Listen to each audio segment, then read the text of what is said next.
Pat, India won comprehensively in Perth, and now you guys did the same in Adelaide. Two competitive teams, but no closer match. Do you expect this trend to continue, or do you think that in the coming matches there will be far closer test matches? Yeah, it can never be too sure. Can you? I think, like I said before, small little moments can really compound and make the end result kind of look bigger than it probably seems. Yet when Trav walked out to the crease yesterday, that was a turning point, and suddenly it's almost an innings victory. But wait and see. It's been a great series so far. Seems like the fans are loving it, and it's been good to be part of. So, which was the moment from?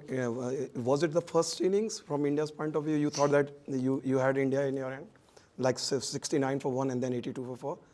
Will that consider? As in like the big moment from this match. Yeah. You mean? I think bowling him out for 150 and then getting through that first night, that was felt like we were well on our way to setting up a big first innings lead. Thank you. No idea about the second point. To be honest, they can do whatever they want. More worried about our boys, and like always, I thought our boys' behaviour was excellent like this week, like it seems to be every week, so happy with them. And just Josh Hazelwood, you expect he will be available for Brisbane, and if so, does that mean Scotty's going to miss out? Potentially. Josh will have another bowl tomorrow, so he's all on track. So he'll have a bowl tomorrow and then assess from there, but it's all going to plan so far, so fairly confident he'll be right for Brisbane. We'll know more in the next couple of days. If someone needs to make way, they'll be pretty unlucky. I don't know, I was pretty pumped up. Just probably felt like some big wickets there in the context of the match. Especially, pink ball feels like the margins could be quite small, so maybe, just pretty excited, more so than normal. That's it. It wasn't anything else. Have you reflected on that? Like just the energy around the team, as you just said earlier. Are you played in a way that you want this team to play? I think being one down, no doubt there's a little bit more on it, trying to level up the series, and you get a bit more pumped up for wickets. But I don't know. It's a big series. Every test match is big. Every wicket's pretty big. So I was pretty pumped out there. How do you compare your performance from the last test? To be honest, I don't think it was heaps different. Obviously more wickets fell my way this week. Last week, I was pretty happy with how I bowled overall. The scoreboard can look different week to week. Rhythm felt good this week, and just happened to find a few more wickets. Amazing. Some of the talk this week was around, do we have enough bowling? And particularly that day one, I thought it was a Herculean effort from Starkey and Scotty. It was hot. It was close to 40 degrees out there, humid, and basically just kept rotating the bowlers and bowling all day. So huge effort from those guys. Showed their class. I feel very lucky as a captain to have those guys, and then having some like Lino, who we didn't even need to call on. Feels like we've got lots of I've got a lot of tools at my disposal, so I feel very lucky. You were 1-1. I don't think it's too different to last week. You want to gather a few lessons that you learnt now that you've seen them another week, and some of them you might want to change a few things that didn't quite work out, and others you feel like you've had a good look at some bowling plans, some batting plans, and marry that up with what your strengths are as a player. So that's all the conversations together will be, which was the same leading to here. What do we look like at our best as a team, as individuals, and go from there. And just one on. Yeah, I was out there. Look, it's heated. It's a big series. It's been packed crowds all the days. So there's a lot riding on it. I think the umpire stepped in pretty quickly, and that was the end of it. How much of a luxury is it to have When he walked out, feels like every time he walks out, the game's kind of in the balance, can go one of two ways, and within the space of a session or so, he really took the game out of their hands. Just puts the pressure right back onto the opposition, hits into weird areas. If he feels like there's a small opportunity, he'll up the ante and again take the